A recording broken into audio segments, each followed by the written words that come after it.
most common mistake that most people make today in their everyday lives is to assume that the world that we see, hear, taste, touch, and smell is the same as the real world.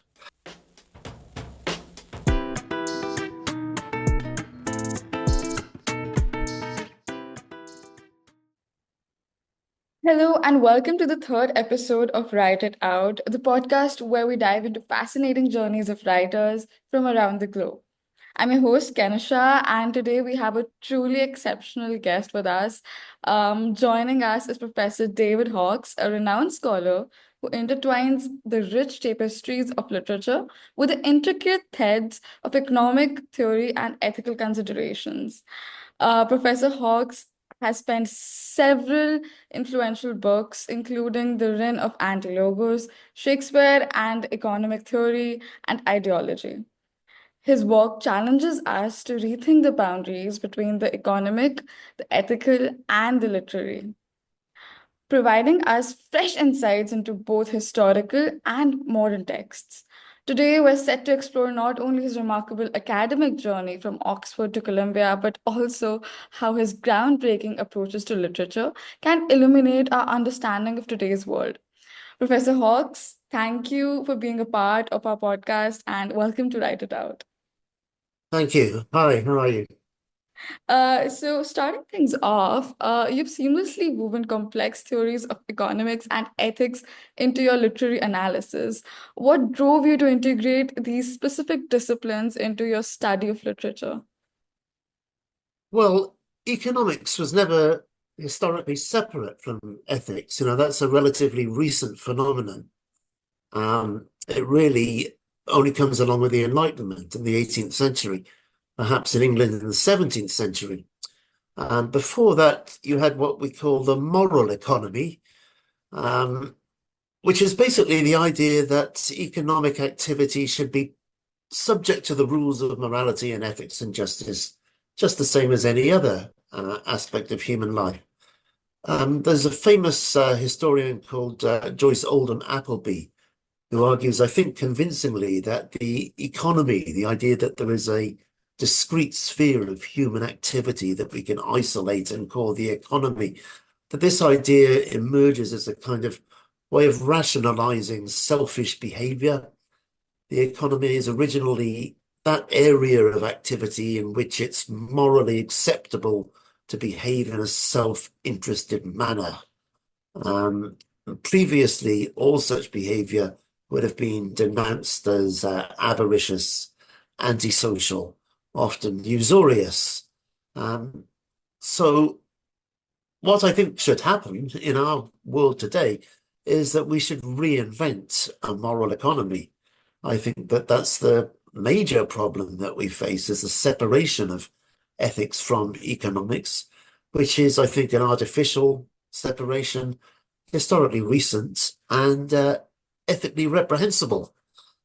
So by looking back to the past, where the two spheres were not considered to be two spheres, but were, one and the same, part of an overarching totality, I think we may be able to recapture some ways of reintegrating them in the present and the future.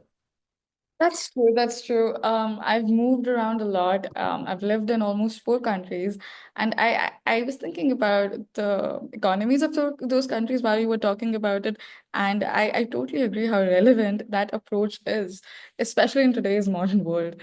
Um, yeah. Which countries have you lived in? So I've lived in India, in China, and in UAE, and of course the US. I'm currently in Arizona. Yeah. I've visited both India and China, which are both fascinating. Completely Honestly, different from the USA, obviously. yeah, but honestly, your journey is inspiring me day by day. Um, Coming forward, considering your book on John Milton and his relevance today, how do you perceive the role of classic literature in shaping contemporary cultural and political discourse? Are there lessons from Milton that you find particularly pertinent in today's global context? Well, in terms of classical literature, of course, that's a whole bag of worms. A question of what literature gets counted as classical, whose literature gets counted as classical and for what reasons. These are obviously inseparable from questions of political power. But I think there's a case to be made for knowing the dominant discourse in any society, no matter what position one occupies oneself. I think it's important to understand, it's obviously one's own cultural heritage, but also I think the dominant one. I think everyone should study the dominant discourse and what the kind of literature that has traditionally been considered canonical, because it's been considered canonical for reasons, and we need to understand what those reasons are if we're to understand the culture of the past or the culture of the present. But that's one question. With regard to Milton in particular, I think that it's important that everyone studies him today, because Milton is the great iconoclast. Probably, in English anyway, the best student of images, icons, idols, and their psychological, political, and social effects that has ever lived. And today, I would argue, we live in the age of the image, an age that's dominated by images in every sphere of experience, in the economy, in aesthetics, in everyday life, in academic disciplines like philosophy, linguistics, economics, perhaps above all. We can go into detail maybe later on each of those or any of those if you'd like to. But generally speaking, I think we could almost speak today of a tyranny of the image. And so when I talk about an ethics of representation, one of the reasons I think we need to reinvent that is to critique the tyranny of the image and possibly to abolish it. And Milton is a great precedent for that, because he attacks images or the power of images in every area of life. In the religious area, of course, he's a religious iconoclast, perhaps what we would call a Puritan today. But also he extends the theological critique of idolatry into the realm of politics, and he argues against making an idol of the king. He applies the theological case against images to republicanism. It leads him into political republicanism. And I would also argue in the sphere of economics, Milton has very interesting points to make about usury. He was himself the son of a usurer, as were both Dante and Shakespeare, as I never cease to point out in my books. But I think this gives him insight into the economic power of images. And I think he's ethically very ambivalent about that. He can't condemn it completely because he personally profits from it, but I think he's dubious about the morality of that profit, to say the least. And also, in the realm of sexuality, Milton is extremely interesting. You may know his personal history and how his wife seems basically to have been awarded to him as interest on a loan. Yeah. Which, given the erotic implications of usury in the period, may have caused all sorts of difficulties. And certainly she ran away from Milton after just 3 weeks and refused even to speak to his emissary. And Milton responds to this, actually, quite commendably in a way, at least in public, by issuing a deluge of tracts, making the case for what we would call no-fault divorce. Yeah. Divorce on the grounds of psychological incompatibility. Yeah.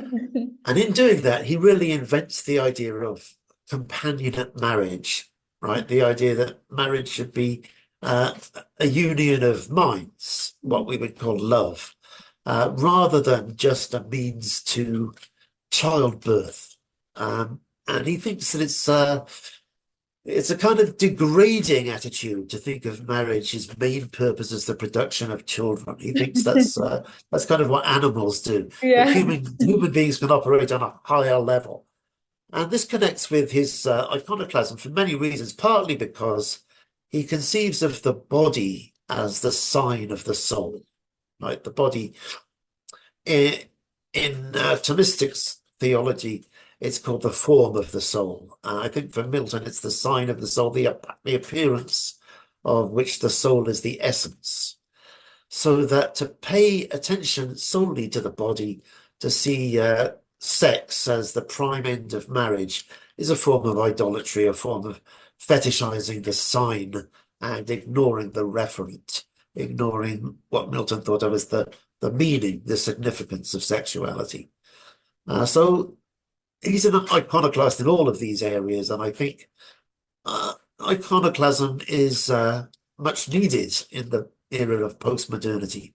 True, true. Honestly, this shifted my perspective about Milton altogether. I really liked these aspects that you talked about. But coming to the next question, in your work, you frequently address the concept of performativity across different spheres. How do you think this concept alters our understanding of human behavior and social structures? Yeah, performativity. Everyone always talks about performativity and connects it to postmodernity, I think Yeah. appropriately. And well, the way I use it, certainly it starts with J.L. Austin, early 20th century English philosopher, who comes up with the idea of performative statements, which he opposes to referential statements. A referential statement, for example, would be the dog is brown. And that purports to describe as an objective state of affairs outside of language in the real world. A performative statement, however, makes no truth claims. It doesn't mean anything. It doesn't refer to anything. It performs or does something. It is, in fact, an action. So, for example, when the president of the university stands up and says the university is open, that statement performs what it says. It's also an action.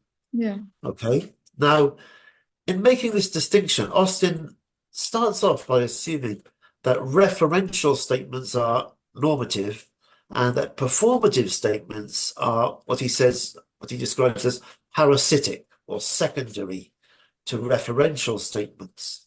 But as he works this argument through, he reverses this hierarchy, and he comes to believe by the end of the book that all statements are performative. He says, well, when we say anything, aren't we actually doing something? We are altering the condition of the world.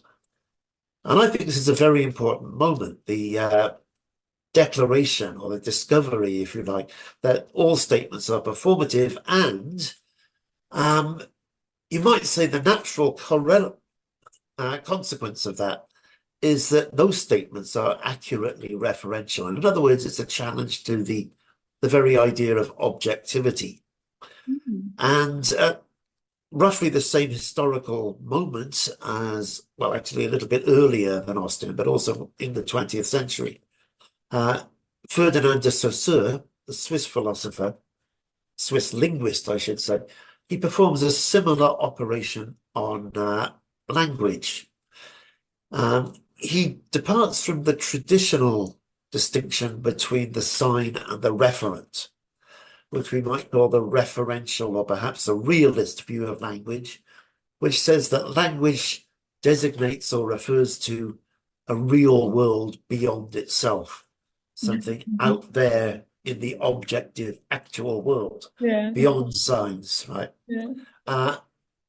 Saussure questions this idea by splitting the sign in two. He splits it into the signifier and the signified. The signifier is the verbal sign, the appearance of the sign, if you like. For example, the letters COW would be the signifier Yeah. within the sign of cow. And the signified, which Mhm. is also part of the sign, is the concept, the idea of a cow. It's what springs into your mind when you hear or read the word, the signifier, cow, Mhm. right? Yeah. These two things together make up the sign, And then there's the referent. There's the real cow, the animal that says moo in the external objective world. That's still there in Saussure. But what he's done is bring the concept within the sign.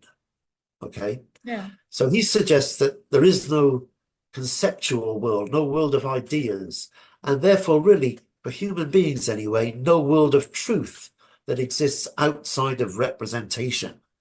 So again, representation is everything, and we live in the age of representation in the field of linguistics and philosophy and everything. As I say, above all, probably economics. That makes sense. That makes sense. Honestly, I had no idea about this history. And I think this is something that people should know about because thinking about something like that, I don't know. It's not very common that students my age really uh dive into the history of all this nowadays. At least not people that I know of. But yeah. Well, Um I think probably whatever powers control society would be reluctant to have young people look into these questions for obvious true. reasons. I agree. I actually feel that this is also partially part of our generation's negligence to these topics. Um, so coming towards that, as a professor, you've influenced so many young scholars through your courses and supervision.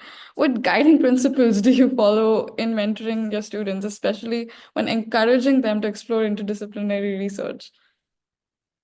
Okay, oh, excuse me. Let me switch my phone off.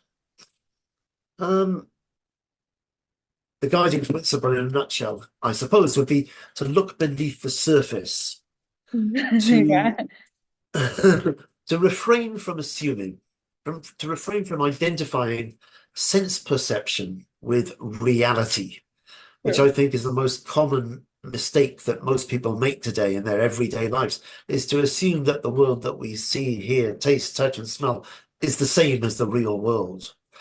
Uh, Ignoring what I think philosophy has established, which is that there's a whole realm of ideas and assumptions and both cultural and psychological presuppositions which make this kind of sense perception possible and which precede it and which in that sense create it, which create our experience of the world. And I think we need to start looking beneath the immediacy of our experience to the conditions of possibility which create that experience for us. You talk in terms of intertextuality, and we haven't spoken yet about the economy, so I should probably give a brief account of how this applies to economics.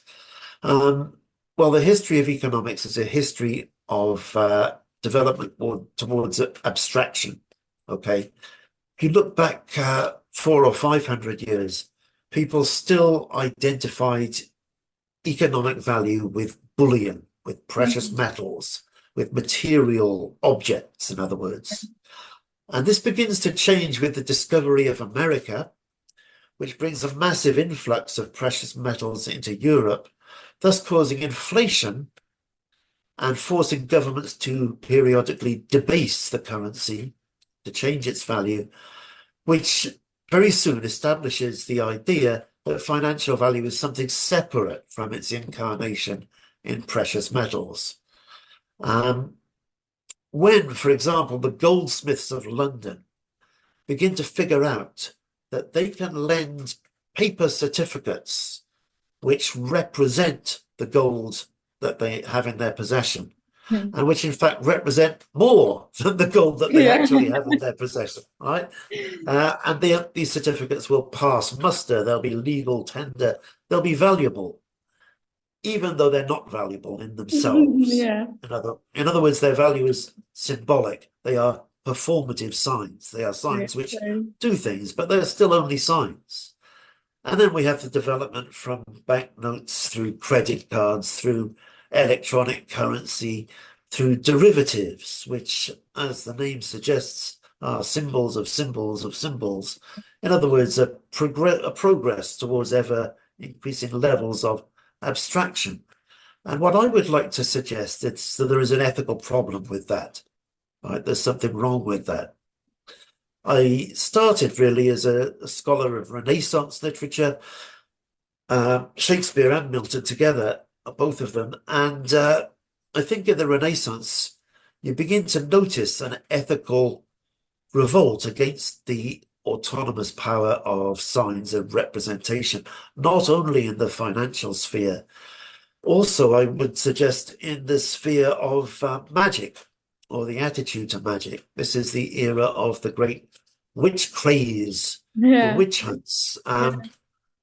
where it suddenly, very suddenly, becomes morally wrong to try to use signs in order to do things, to Mm. exploit the power of performative signs, begins to seem satanic. If you look at Christopher Marlowe's play Dr. Faustus, for example, Yeah. when he's selling his soul to the devil, he says, signs, letters, characters, figures, these are those that Faustus most desires. He fetishizes signs. He loves the signifier. Mhm. And he uses signs to do things. He manipulates performative representation. And I think the witch hunts is a kind of ethical response, not a particularly positive or well thought out response, but a kind of visceral, instinctive response to the rise in the performative power of signs. Another example would be the iconoclasm of the Reformation, where it suddenly begins to seem objectionable to think that religious images have a performative power.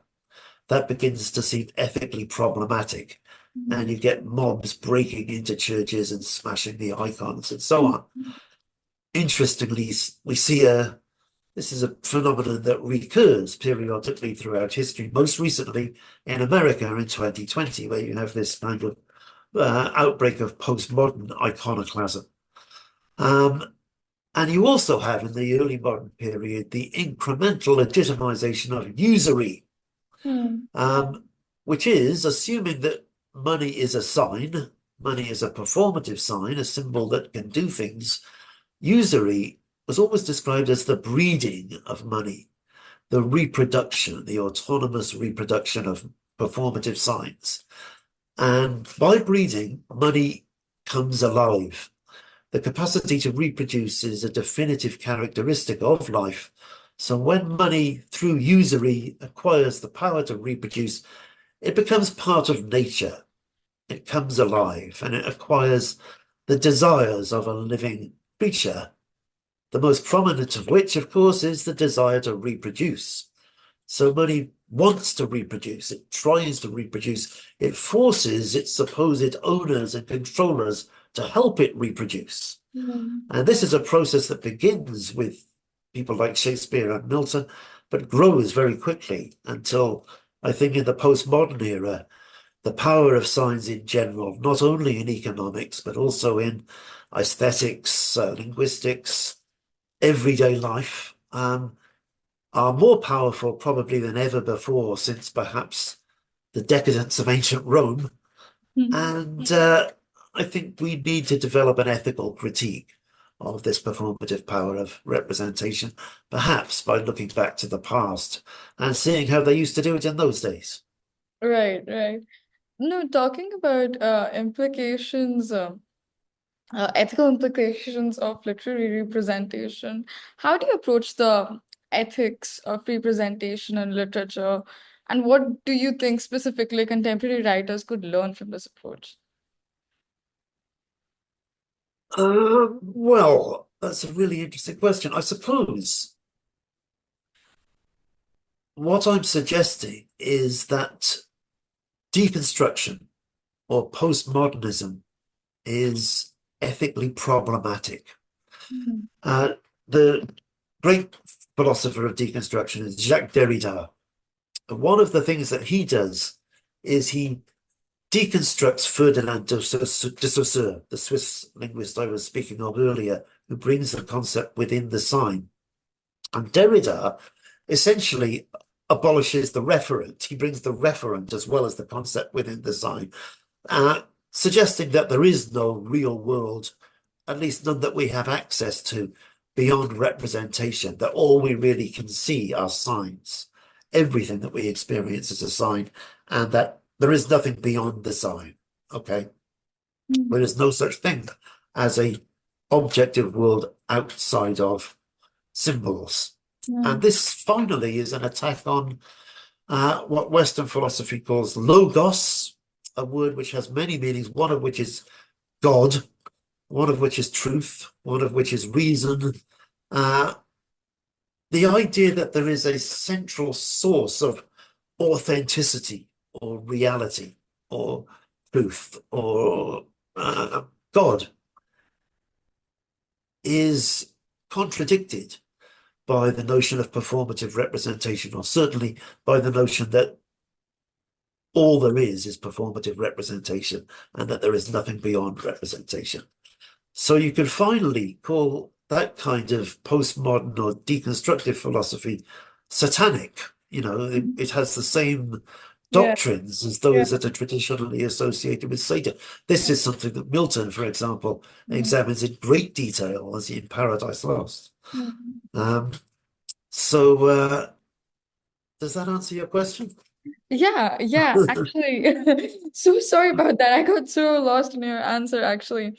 Um, but thinking about that, that's actually a really different approach to think from.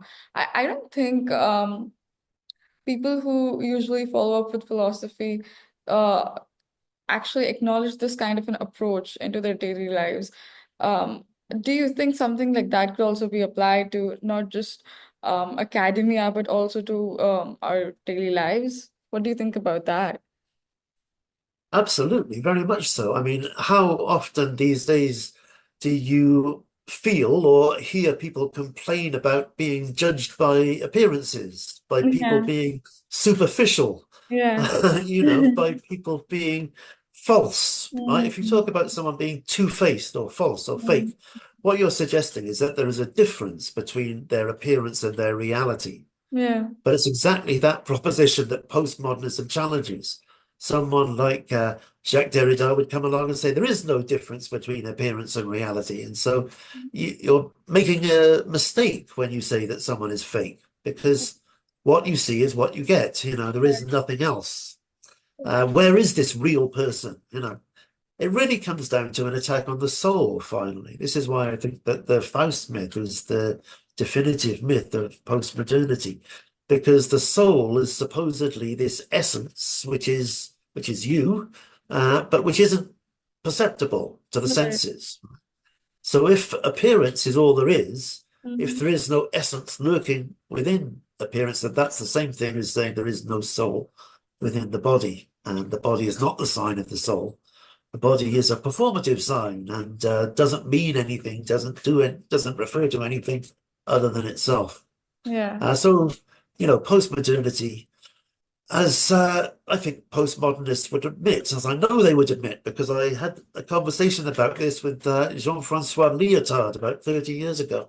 Hmm. Um, I was a new PhD and I found myself at a cocktail party where Lyotard had been invited to stay at the university I was teaching at for a weekend.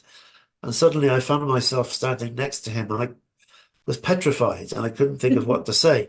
So I just said the first thing that popped into my mind, which was, "Do you believe in God?" Yeah. And he said, "Of course, like Yeah. everybody." Hmm.